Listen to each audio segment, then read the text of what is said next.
Hello everyone, मैं मोनिका स्वागत करती हूँ आपका अपने YouTube channel study with Monika में। इस वीडियो में हम बात करने वाले हैं क्लास 12th हिस्ट्री का जो हमारा थर्ड चैप्टर है उसका क्वेश्चन नंबर 9। उस साक्ष्यों की चर्चा कीजिए जो यह दर्शाते हैं कि बंधुत्व और विवाह संबंधी ब्राह्मणों के नियमों का सर्वत्र अनुसरण नहीं होता था।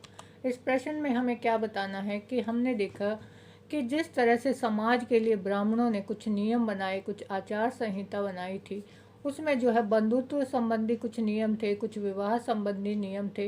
तो क्या सब लोग उन नियमों का पालन करते थे, ये सब देखेंगे हम इसमें।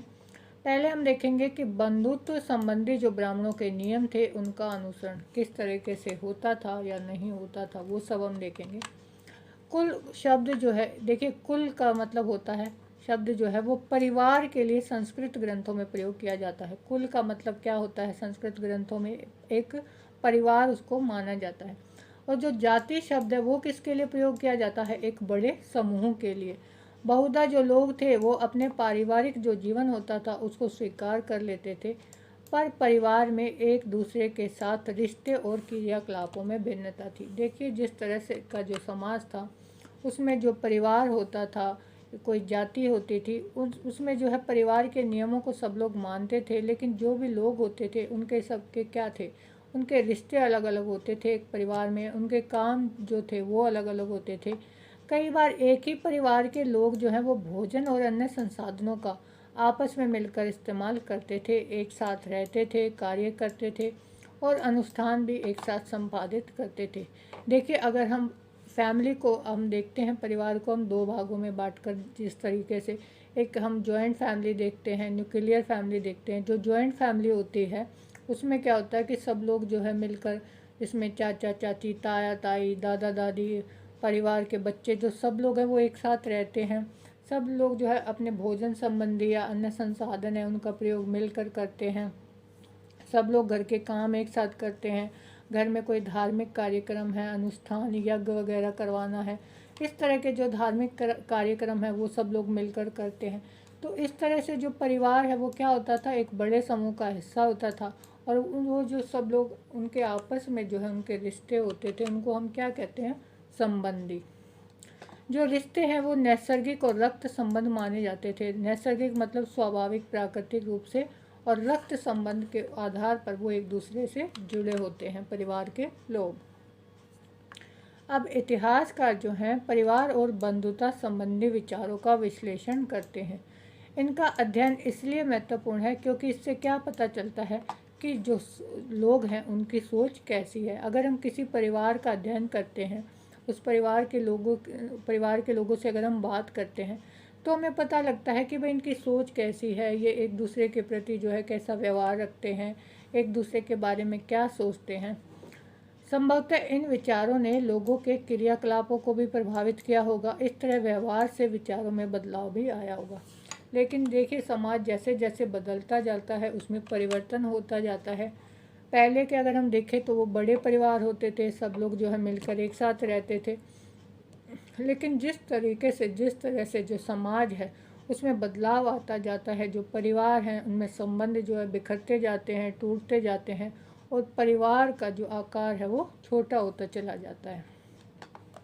अब महाभारत काल में भी जो है इसी तरह का परिवर्तन आया था। राज्य परिवारों में बंधुत्व के संबंध जो थे उनमें, इस स्तर पर महाभारत इसी परिवर्तन की एक कहानी है। जो परिवर्तन आया था कि जो एक परिवार था, जो कुरु वंश के जो पांडव और कौरव जो आपस में थे तो संबंधी, लेकिन किस तरह से उनमें जो है राजगद्दी को लेकर संघर्ष हुआ था, वो इसी परिवर्तन, इसी बदलाव के कारण हुआ था। यह बांधों के दो दलों कौरवों और पांडवों के बीच भूमि और सत्ता को लेकर संघर्ष का जो है चित्रण है महाभारत। दोनों ही दल किससे संबंधित थे, कुरुवंश से। कुरुवंश क्या था, एक जनपद था। 16 महाजनपदों की हम बात करते हैं तो उनमें कुरु जो था, कुरुवंश भी एक जनपद था। अब ये संघर्ष क्या हुआ, आखिर में युद्ध में परिणत हुआ, और जिसमें क्या हुआ था, पांडवों की विजय हुई थी। इसके उपरांत क्या हुआ था, जो पितृवंशिकता था उसके उत्तराधिकार को जो है घोषित किया गया। जिस तरह से ये युद्ध हुआ उसके बाद किस तरह के बदलाव आए कि जो पितृवंशिकता आई कि भाई जो पिता की जो भी संपत्ति है, भूमि है, उसके ऊपर किसका अधिकार होगा, उसके पुत्र का। हालांकि पितृवंशिकता जो है वो इस महाकाव्य की रचना से पहले भी मौजूद थी। किसकी बात कर रहे हैं हम? महाभारत की। महाभारत कथा वस्तु ने इस आदेश को और भी सुदृढ़ किया।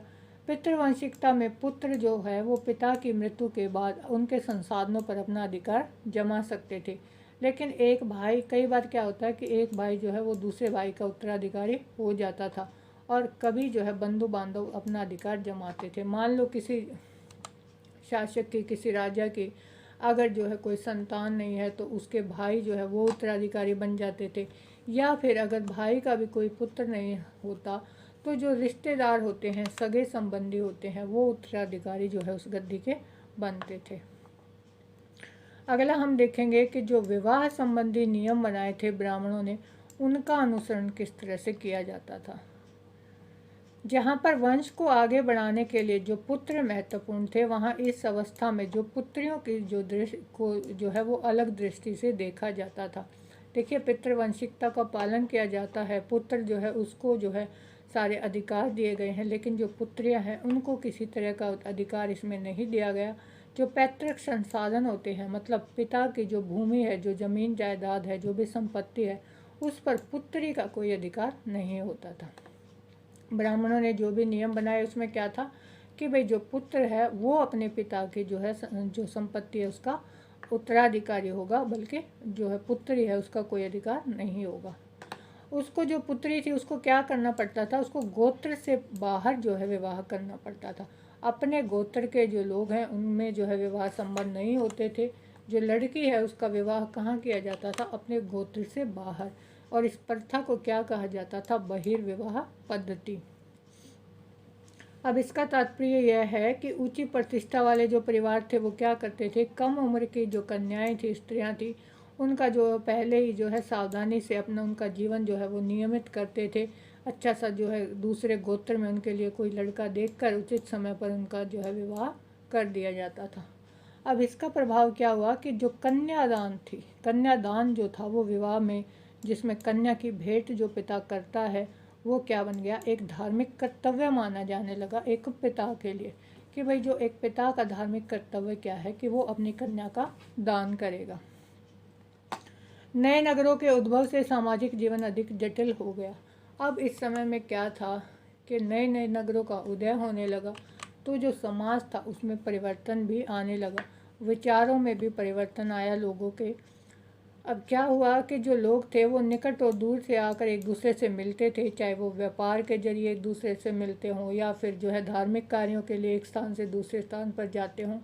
और वस्तुओं की खरीद फरोख्त के साथ ही क्या हुआ कि जो नगरीय परिवेश में विचार थे ना, उनका भी आदान प्रदान होने लगा, कि भाई जो लोगों के विचार थे वो भी बदलने लगे। संभवतः इस वजह से क्या हुआ कि जो आरंभिक व्यवहार थे, जिस तरह के जो नियम बनाए थे ब्राह्मणों ने, अब उनके ऊपर जो है प्रश्न चिन्ह लगाए गए कि जो समाज की व्यवस्था थी, जो बहिर्विवाह पद्धति थी, कहीं कहीं देखा कि भाई उसका पालन नहीं किया जाने लगा। कुछ लोग जो थे वो अपने ही गोत्र में विवाह कर लेते थे। तो ये ब्राह्मणों के लिए एक बड़ी बात थी। तो ब्राह्मणों ने इस व्यवस्था को क्या किया? एक चुनौती के रूप में लिया, और उन्होंने क्या किया कि समाज के लिए नियम बना दिए, आचार संहिता बना दी। अब जो नियम बनाए उसमें क्या था कि ब्राह्मणों को भी इनका पालन करना पड़ता था, लेकिन जो बाकी समाज था वो भी इनका अनुसरण करता था। लगभग 500 ईस्वी पूर्व अगर हम देखें तो इन मानदंडों का संकलन हमें कहाँ मिलता है? धर्मसूत्र और धर्मशास्त्र नामक जो संस्कृत ग्रंथ है उसमें जो है इन ब्राह्मण जो आचार संहिता है उनका वर्णन मिलता है। इसमें जो सबसे महत्वपूर्ण है वो क्या था? मनुस्मृति था। मनुस्मृति में जिस तरह से जो है जो वर्ण व्यवस्था है, 16 संस्कार हैं, राजा के कर्तव्य हैं, कि जो भी प्रजा के कर्तव्य हैं, इन सारी चीज़ों का जो है मनुस्मृति में जो है वर्णन किया गया है। उसका संकलन किया गया 200 ईस्वी पूर्व से 200 ईस्वी के बीच। हालांकि इन ग्रंथों के लेखकों का यह मानना था कि उनका दृष्टिकोण जो है वह सार्वभौमिक है और उनके बनाए नियमों का पालन होना चाहिए। देखिए, जो भी धर्मसूत्र, धर्मशास्त्र नामक ग्रंथ लिखे गए संस्कृत के, ब्राह्मण नियमों का जो है पालन करने की इसमें बात कही गई, तो ये था कि भाई सभी लोगों को इन नियमों को मानना है, इनका पालन करना है। किंतु वास्तविक जो सामाजिक संबंध थे वो अधिक जटिल थे और इस बात को भी ध्यान में रखना जरूरी है कि उपमहाद्वीप में फैली क्षेत्रीय भिन्नता और संचार की बाधाओं की वजह से ब्राह्मणों का प्रभाव सर्वाधिक जो सार्वभौमिक था वो कदापि नहीं था। मतलब जो लोग थे, जो क्षेत्र थे अलग अलग, वहाँ पर ये जरूरी नहीं कि हर जगह पर हर क्षेत्र में जो ब्राह्मणों द्वारा नियम बनाए गए थे उनका पालन करना जरूरी था। कुछ लोग इनके नियमों को नहीं भी मानते थे। तो ये हमारा चैप्टर कंप्लीट हो गया। आपको कंप्लीट प्लेलिस्ट देखनी है इस चैप्टर की तो आप हमारे चैनल पर जाकर देख सकते हैं।